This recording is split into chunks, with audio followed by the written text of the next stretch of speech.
ஒண்ணுமே தெரியலீங்க. எங்க பிறந்தானே தெரியல. ராமனும் சீதையும் எங்க பிறந்தாங்கன்னு தெரியல. குழந்தை ராமனுக்கு கோயில் கட்டிட்டு பிறந்தநாள் கொண்டாடி விநாயகருக்கு பிறந்தநாள் கொண்டாடுறிய விநாயகர் சதுர்த்தி.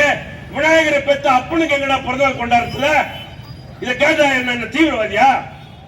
விநாயகருக்கு பிறந்தநாள் கொண்டாடுற விநாயகர் அவங்க அப்பா யாரா?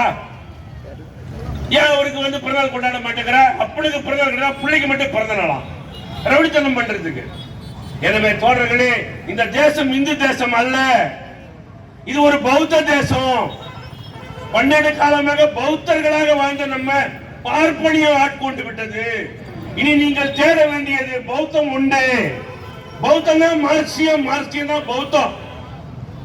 பகவான் புத்தனை பத்தியும் மார்க்ஸ பத்தியும் ஒரு புக் எழுதுகிறார் அம்பேத்கர்.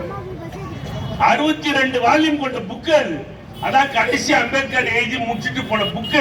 அதை வாங்கி படிங்க போறா பேரும்.